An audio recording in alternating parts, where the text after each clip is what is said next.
Eagles beating the Chiefs 40-22. 40-22. 40 to 6. 40 to 6. Let's just call it what it really was. 40 to 6.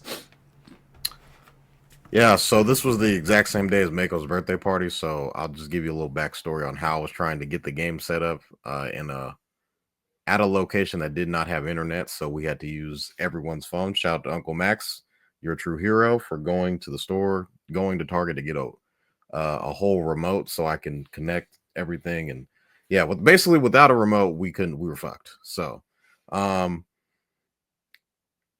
got the game on with like midway through the fourth, so I kind of missed a couple of stuff, and the connection was kind of spotty, but for the most part the game was going on pretty much past like almost towards the start of the second quarter. So I was kind of missing out on a bunch of things. The Chiefs weren't really able, from what I could see, the Chiefs weren't really able to do much. Eagles pretty much controlled literally the entire game. It was belt to ass, needless to say. Jalen Hurts, Super Bowl MVP. You got me. Saquon Barkley. I would have thought Kevin and I, we talk pretty much every day, and we're going back and forth. Kevin was so confident in the Eagles. He said, I'm going to take the Eagles -6.5. And one thing I was telling Kevin was there's two outcomes that I only see happening. It's either the Chiefs are going to win like a very close game, or the Eagles are going to beat the shit out of them. And there's like no in between. Those are the only two ways that this game is going to happen. And lo and behold, I mean, everyone was doing everything pretty much except Saquon Barkley. I think Steve Spagnuolo's game plan was to stop Saquon Barkley, and I'd say virtually he did that. But AJ Brown's out there catching touchdowns, having his way with Trip McDuffie. You got Devontae Smith doing whatever he could. Jahan Dotson. Where were you? Where was this guy at the entire year? Made the trade worth it all that catch. This was the guy that I was telling Ken. I was like, Jahan Dotson, he was a baller at Penn State, even with the Commanders for a little bit. Those first couple of games when he was a rookie, all he was doing, he was living in the end zone. And, he kind of comes to Philly, and I wouldn't say shit the bed. He just never really got a chance to ingratiate himself in the offense. But I mean, Kellen Moore, who's now the head coach of the New Orleans Saints, found a way to get him involved early and often. And his prop for first touchdown scorer was plus 7,000. Can you imagine having a Jahan Dotson touchdown? I didn't know that. That's crazy. A Jahan Dotson plus 7,000 first touchdown score. And they considered the ref touchdown at raise first. His hands, yeah, touchdown. You would be losing your mind. And for them to go like, hold on, let's go back. Let's go back. We gotta check the film. Looks like he stepped out the one. And for everyone that had Jalen Hurts anytime touchdown, were Birdman rubbing their hands on that first drive. They were just like, oh yeah, this is what we came here for. And tush push, it was easy. The guys that I was pretty keen on scoring a touchdown. I was high on Devontae Smith to score, and I was high on Xavier Worthy. He ended up scoring a garbage touchdown. He had people were saying, his stats were it was like 157 for 8 catches and 2 touchdowns, but it was all after you guys were up 40-6. So I mean, like, I said that was the real score of the game. Yeah. Mahomes, I think through 3 quarters, he was 9 of 18 for 61 yards. Like Patrick Mahomes. People were saying he was one of the GOAT, baby GOAT. Gary, one of the old hosts of the show, came out and said he's the baby GOAT. He's next in line. Now he still very much could be, but this whole chasing Brady, this, that, and the third. And for Tom Brady to be calling this game and have $600,000 on his wrist, his watch that's how much he was just sitting back there, just probably just has the biggest smile on his face, just calling this game, and him like this has never happened to him. So, yeah, I mean the Eagles. I mean, I was basically telling Kevin the entire week, your team is better, your team is better, your team is better. You have better this, better that. And Kevin is like, what is the problem? What I mean, you keep telling me we got better D-line, we got better linebackers, we got better receivers, we got better DBs. What am I supposed to do? And he was like, Kevin, Patrick Mahomes, Andy Reid. Kev's like, fuck all that. I've been trying to tell you for 2 weeks. He's like, I wasn't even telling you. You were telling me that we had better this, better that, better. And you're like, I'm still going. I got Patrick Mahomes. Yeah. So, I mean, it was very shocking at the end of the day when it's like one of the best quarterbacks the best quarterback, I think a lot of people can probably say in the league, gets, dismantled like that. We saw it. And I told Kevin again, we could see something similar to the before COVID, the 2020 Super Bowl when they play against Tampa Bay. It could look something like that because the D line is very similar. You got Josh Sweat, you got Jordan Davis, you got Jalen Carter, who was getting double teamed out of his ass the entire game. It was kind of just like, how are we going to block these guys? It's going to be very tough for Patrick Mahomes. He was under duress the entire game, running around. And I was like, uh-oh, this is literally that 2020 Super Bowl. He was running around the entire game. And, I'll say it. I was saying that the Chiefs receiving core slept on. Kev said, keep sleeping. Keep sleeping. It was Cooper Jazid, his first pick of the season. First pick of the season on his birthday in the Super Bowl. First pick of the season on his birthday in the Super Bowl, had a pick six. He was like plus 35. Kevin said he was plus 35. 3,400 because my wife told me to bet on it. I know, that's why I score a touchdown, which is insane. He could have got it. Could have got it through special teams. But for it to be a pick six is crazy. So I keep telling Kevin, this team, where are the holes at? And this team is sticking together. Like, everyone's pretty much coming back. You got Devontae under contract, AJ's under contract, Jalen Hurts is under contract, Saquon's under contract. Jalen Carter is still he's got 2 years left on his deal. I think Quinyon, Cooper, those guys are rookies. I think the guy that you were saying that you kind of have to look out for in signing is Zach Bond. So he's probably going to get a chunk of change coming his way. Howie Roseman strikes again, man. I think really the only thing that he misses on is receivers. But he traded for AJ Brown.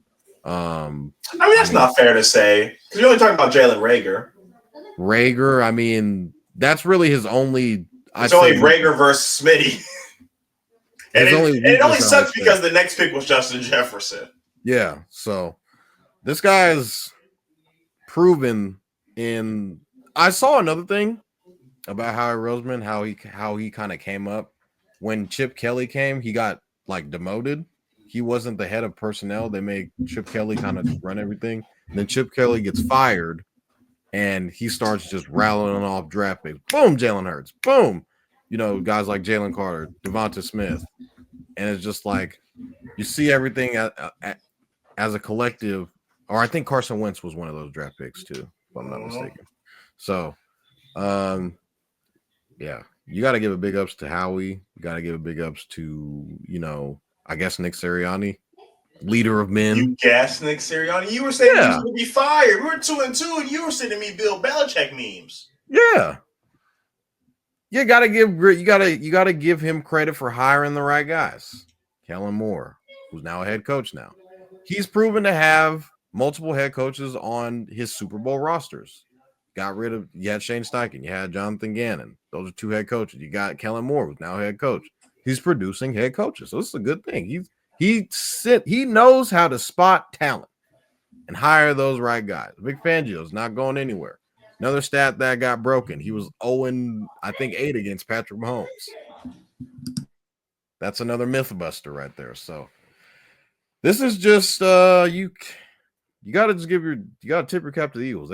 They're putting belt to ass pretty much the entire playoffs, except the Rams game, which kind of came down to the wire. Kevin says that we didn't play the Rams, we played the weather. Because when we played in the dome, we saw what happened. Or when they played in LA, it got ugly quick. So I think if they would have tried to double AJ Brown or Devonta Smith, we would have saw a little bit more Saquon. We saw that they tried to stack the box.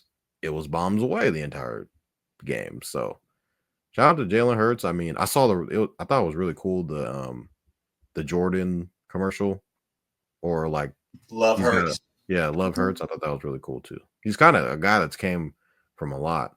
Him getting benched out, he came up at Alabama. He started winning national championships, and then or SEC championships. He gets benched for Tua. Kind of is forced to transfer to Oklahoma. He played pretty solid at Oklahoma. And then ends up getting drafted in the second round behind a guy like Nick Foles. Me and Kevin, I remember we were first talking about Jalen Hurts, how like Toddy, I think he's really good with his legs. He could be a better passer. I was like, I kind of like Jalen Hurts. Dougie P was trying to ease him in a little bit. With the whole Wentz situation, how that was kind of going on. He showed flashes early on, and I think in his first like real season, he made the playoffs. That was the year that they lost.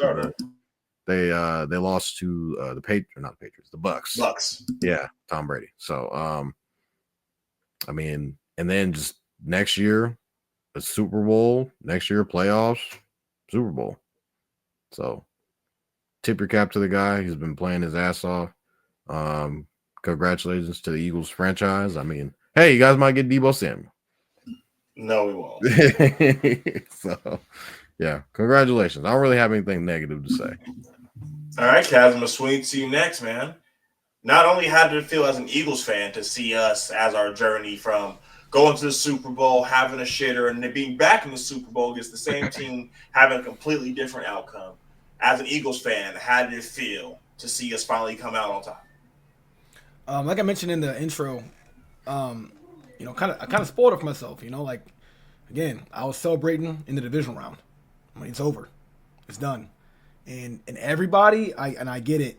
Every year, teams say the same shit. Oh, we're gonna just crush everybody. Everybody says it, but who truly is confident when they say it?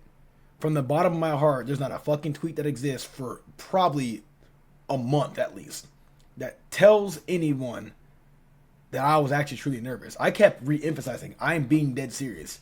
We're going to beat the shit out of the Chiefs. It's everywhere. I had to keep saying it every day. I'm like, yo, I'm letting you guys know. I was making tweets saying some shit like, I'm sick of fucking Eagles fans that are scared. If you're scared, don't fucking watch. Look at this fucking team right now, bro. Like, look at this team. What are you scared of? Well, Mahomes magic. And I'm like, okay, like, Mahomes magic, I got that, but here's the thing. If you watch all of the games that the Chiefs played, which I watched probably all of them, okay? They're just getting by with these wins. And I understand, I was saying earlier in the season, I go, well, good teams find a way to win. Okay, that's true. Good teams do find a way to win. What happens when a good team meets a phenomenal team? Well, this is what happens. You come out there, you punch them in the mouth, and you make them play catch up. And I think I actually have a tweet. If I don't have a tweet, I just mentioned it in person. I told a Chiefs fan, I said, hey, you guys, I'm not saying shit about the refs and flags and all that good stuff. I'm not going to say nothing about that. I won't. Okay? I understand completely that you guys are good teams. Good teams have to deal with that. Tom Brady dealt with that for all of his rings. Oh, the Patriots are cheaters. Even though they did cheat. They definitely got caught cheating. But all in all, it's just like that was their whole, personality was, oh, they cheat. Oh, the refs love Tom Brady. Oh, you can't hit Tom Brady. He's as fragile as a Pringle. And, that's why they win. Started happening for KC. And I was like, hey, if you don't like it, the refs is part of the game. If you don't like it, put them away early. To where if they do get these calls, guess what? You play their game. All right, fine, fuck it. You take the calls, we'll beat you this way then. How do you do that? Score a lot of points very fast. I wouldn't be surprised if Detroit, I'm going to give a little bit of credit here, did the same shit we did. I'm going to give a little credit. I would not be surprised if Detroit did the same thing we did. I think that they would have still allowed a good chunk of points, But their offense was lights out all season long too. They were popping numbers on teams offensively at will. You know what I mean? So the way you beat the Chiefs is the exact way we did. Unfortunately for the Chiefs, we also have a number one defense in the NFL. And that right there was the reason why I've been more than confident. And again, I have plenty of tweets to back it. And I'm going to actually throw myself under the bus a little bit because I have some tweets that I'm actually ashamed of, but I'm going to talk about that. But I got called out on it, and that's fine. Because, I still got my alibi. But what I'll say is this, is there are tweets saying that I don't give a fuck if Jalen Hurts throws for 100 yards and Saquon gets completely locked down. This defense is unstoppable. You can't tell me they're not unstoppable when you just look at what they've been doing to everybody the entire season. Even our losses. We had one bad loss this year. That was against Tampa Bay. Atlanta, that wasn't a bad loss. We fumbled the bag in the end, and it is what it is. Washington, obviously Jalen Hurts got hurt. Kenny Pickett came in, and you know what I'm saying, and it is what it is. You know, they got by with, you know, having a really good fourth quarter when we didn't have any answer for anything on offense. All right, cool. Outside of that, defense shut everybody the fuck down. So now we go into the Super Bowl in good old New Orleans. By the way, if you've never been, phenomenal food. Best food I've ever had in my life. Good old New Orleans, we got the Chiefs. So I'm like, all right, let me check this out real quick. Here's the Chiefs. Mahomes, get it, blah, blah, blah. Okay, Mahomes, magic, all that stuff. Let me go ahead and factor that into my whole, my whole synopsis or whatever, right? Yeah, I get it. 22 guys total on the field at a time for the most part. 11 guys on offense, 11 guys on defense. Let's just do a little bit of comparison and contrasting here. So who is for sure better, position by position, than anybody on the Eagles on the Chiefs? I'll give it to Patrick Mahomes. Okay, yes, we fuck with Hurts heavy. Some of us criticize him like me. We're hard on him, whatever, yada, yada. But ultimately, Eagles fans do fuck with Hurts heavy. But we're not going to sit there and be like, okay, Mahomes, you can't hold Hurts' jockstrap. That's crazy. Let's let more years pass by and, let Hurts get to years 6, 7, 8, and we can talk maybe then. But right now, I'll give it to Mahomes, obviously. I'm not gonna bullshit you. That's saying a lot. It's not even a negative thing to say. When you're comparing somebody to one of the greatest of all time, that's good conversation. That's good company. Huh? Please. You want a shot? That's good company. So, like, when I'm looking at it on paper, I only saw two positions to where I'm like, they're better than us for sure. Head coach, got to give it to Andy. He got all the accolades in the world. He's done it 1,001 times. Got to give it to him. Quarterback. Everywhere else, Philadelphia way up here. They are right here. Oh, well, what about Chris Jones? Jalen Carter. Any day of the week, twice on Sundays. Without a doubt in my mind. Without a doubt in my mind. The dude gets doubled more than anybody in the fucking world and still had a phenomenal season. Still had a Pro Bowl season. Well, it doesn't matter. All pro season. All pro, my bad. Thank you for correcting me. All pro season at that. Shout out Howie. Gets doubled more than anybody on the planet and also plays more, is on the field more than any defensive tackle on the planet. He plays more than everybody. He's getting doubled more than everybody, and he's still an all pro. He's better than Chris Jones. He's a better football player than Chris Jones, without a doubt in my mind. This isn't me just saying this because we won the Super Bowl and I'm on a high right now. I've seen Chris Jones play. I've seen Jalen Carter play. Look at the two. I think that guy number 98 is better. Sorry.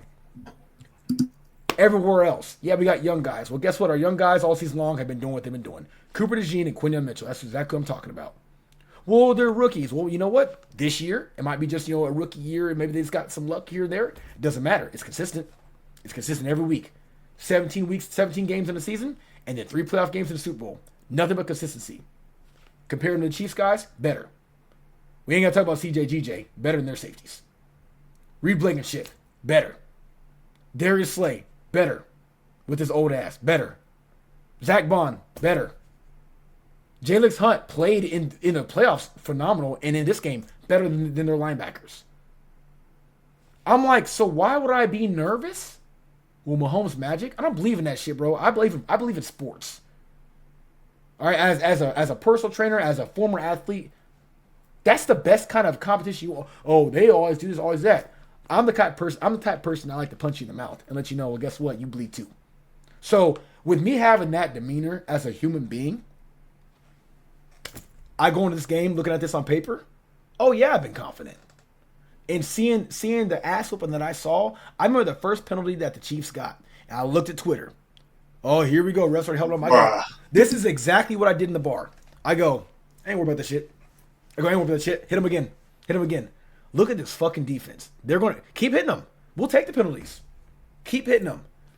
They can't stop Saquon Barkley. But guess what? They did, kind of, sort of. Yeah, they held him to his worst game of the season for the most part. He had like 75 yards, I think it was. He still had a solid game for a running back in the Super Bowl.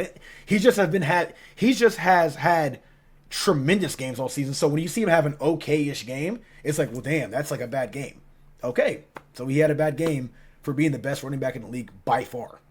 So if 75 yards or whatever he had, 60-some yards, I think he had less than 100 total yards. I know he had a reception or a couple receptions maybe. But I'm like, that's a bad game for a running back. I'll take it. I've seen running backs, Miles Sanders, go for 14 yards in the game, in a Super Bowl. So I know what bad running back play is when it comes to the Super Bowl. Saquon did what he needed to do. Well, and what was that? And I think, Toddy, you mentioned it. You said, clearly their scheme was to stop Saquon. They did exactly what everybody, what all the critics were saying, what all the haters were saying. Put the ball, and even players were tweeting, oh yeah, just get the ball to Jalen Hurts. Make him win the game. You fucking dug your own grave. Like you acted like all of a sudden there hasn't been highlight tape since he's been in the league of him hitting. I'm gonna give you a name, Deshaun Jackson, for a long ball. One of his first touchdowns that he's thrown was to D-Jax. People don't even know about that against Dallas, right? He's been doing this shit. He just has not had to do it, like Kevin has been saying, and I stand corrected. I told you guys before in previous podcasts. Me and Kevin has had conversations. I'm obviously not a Jalen Hurts hater. I'm wearing his fucking jersey. I'm critical on my star players, like I would be with anybody who's a star on our team. If you're showing signs of, I know you can be better, but you're not doing it, I'm going to be a little frustrated and upset because I'm like, Jalen, I know what you can do. Just fucking do it. But guess what? You don't have to do it when you got a Saquon. And that was the smartest football that I've seen all season long. Now it's all said and done. It was perfectly executed. It was beautiful. They keyed on Saquon Barkley. They put the ball in Jalen Hurts' hand, and they forgot we got an A.J. Brown and Devonta Smith, two of the top receivers in the whole fucking world. A Dallas Goedert making plays. Then all of a sudden, we forgot about Jalen Hurts. He can also run, and it's the Super Bowl, and you guys thought he was going to just do this with the best offensive line? Nothing but confidence, and I ain't going to lie to you, it kind of took away from the satisfaction because that was an ass whooping. That was an ass whooping, and I was sitting there the entire time, cool as the other side of the pillow, the entire time. From kickoff, losing the coin toss, we didn't even get the coin toss. We got the ball first. I'm like, I don't give a fuck. Doesn't matter. So, my overall thoughts on the Super Bowl, man, it just was one of those things where I was like, hey, I've enjoyed this run. I'm going to put money on it. I obviously made money. You know what I'm saying? That's why I'm going to the parade, by the way, on Friday. I'll be going to the parade. Yep. No way, you're going? I'm going to parade. I booked my flight. Yep. I put a bet. I said if this bet hits, it wasn't nothing like thousands of dollars. No, but I'm like a couple $100. This hits, I'll put that toward a flight in a hotel. Hit that bet, bang, going. I owe it to myself. I didn't go to any games this year, and I usually go to 4 a year. So I'm like, yeah, get your ass to that parade. Send some messages out. Got all hooked up logistically, and I'm gonna be on the way on Thursday morning at 5 a.m. So. Yeah, expected. Again, 40-6. I'm not saying 40-22. I'm gonna call it what it is. 40-6. 40-6. You got Xavier Worthy catching balls on Sidney Brown and who was it? McCollum. I think the other guy was. We had our second stringers in already.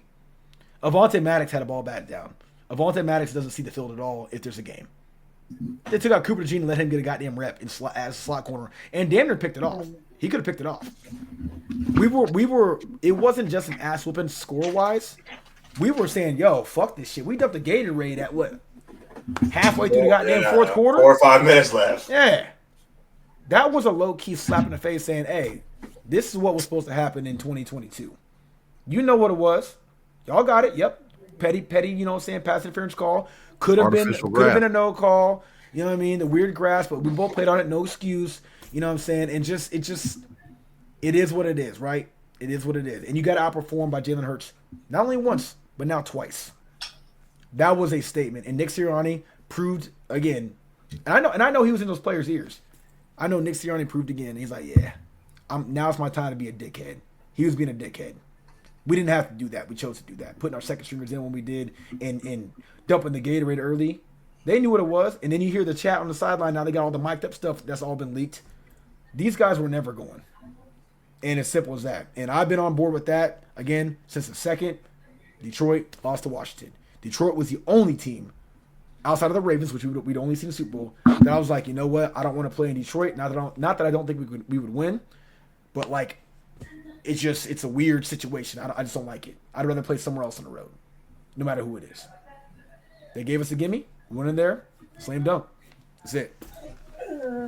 Truly, man. And this game was something that I would have never imagined. I've been telling Toddy for 2 weeks. 6.5, 6.5, 6.5. Kevin, you're crazy. Kevin, you're a madman. Kevin, what possessed you, my good man, to even think y'all could win on top of winning by 7? I said, Toddy, I feel it. I saw the plus 240, and I was like, I'm riding it out. Placed my bet, and now we're sitting on top. But let's just break it down. You know, Patrick Mahomes indoors before the Super Bowl, 11-0. 26 touchdowns, 3 picks, 309 passing yards. Oh, Kevin, he's never lost to Vic Fangio. 8-0. In every Super Bowl Patrick Mahomes has played, and he's trailed in the fourth quarter. In his two L's, he's lost by a combined points of 40. Tom Brady in his 3 lost by a combined 15 points.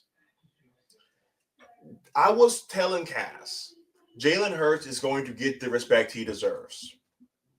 The Chiefs went out there and said, Saquon's not beating us. If you're going to win this Super Bowl, if you're going to host this Lombardi, it's because Jalen Hurts threw for 400 yards. And what do? One safety over the top, and you load the box, and you hope that Trent McDuffie and not Christian Watson, I know his last name is Watson. I can't remember his first name, but they're out there doing their best. And Jalen Hurts now joins an elite club. Only 2 other guys have beaten Patrick Mahomes in the playoffs. Tom Brady, Joe Burrow, and now Jalen Hurts. Jalen Hurts is the only quarterback in Super Bowl history. I don't know if you heard me. The only quarterback in Super Bowl history to throw for 200-plus yards, rush for 70 yards, throw multiple touchdowns, rush for a touchdown, complete 75% passes, average 10 yards per attempt, and win the game. Only 2 quarterbacks in NFL history to complete a Super Bowl with 70% and score 3 touchdowns in multiple Super Bowls. Tom Brady and Jalen Hurts. Jalen Hurts needs to get his respect. You know, I am no longer entertaining any Josh Allen debates, any Lamar Jackson debates, Justin Herbert, Jordan Love, any of that. Because Jalen Hurts has now gone up against Patrick Mahomes 5 times. Only lost twice. Won the Super Bowl, one in his first year as a starter. The years since the Super Bowl, Jalen Hurts has outplayed him every time they line up against the field. Every time they line up against each other, Jalen Hurts is the better quarterback. If you got an alien to come down from Mars and watch those games, you will hear, yeah, Jalen Hurts is better than Patrick Mahomes. He's outplayed him now twice in a Super Bowl. Last year or 2 years ago, we weren't able to get it. Pass interference, you blame the refs, whatever you want to do. But this Eagles team deserves a lot of credit, man. A lot of credit. And 2 of the guys that I believe will not be on our team next year earn themselves a whole lot of money. Josh Sweat and Milton Williams. Josh Sweat finished the game with 6 tackles, 2.5 sacks, 3 tackles for loss, and 3 quarterback hits. Milton Williams, 4 tackles, 2 sacks, 2 tackles for loss, and 1 quarterback hit. I was telling everybody, Kevin, what makes this bit different than the last time? I said, we had the sack record. We were coming up one of the most sacks in the season, A, B, C, and D, but it was only Hassan Reddick. It was only Josh Sweat, Brandon Graham. A lot of you guys didn't mention it, but when Cass said Jackson Hunt, a lot of guys didn't know about him until the Super Bowl when he went like this. Jay Licks, yeah. Jay Lixon. Late draft pick, another Howie Fine. He's been making plays all postseason for us. Another guy that Howie drafted that unfortunately hurt himself and wasn't able to play in Super Bowls, Nolan Smith. So it's always been a next up mentality. You can ask Kaz, every game Slay goes down. So every game Rodgers goes out there and makes a play. So for us to really just have that next man up mentality and carry that out throughout the Super Bowl, to see us come out and win the game the way we did, I don't have a lot to say, man. It was surreal. And from here on out, I'm only referring to Champ. So you can't call me Kevin. You got to call me Champ.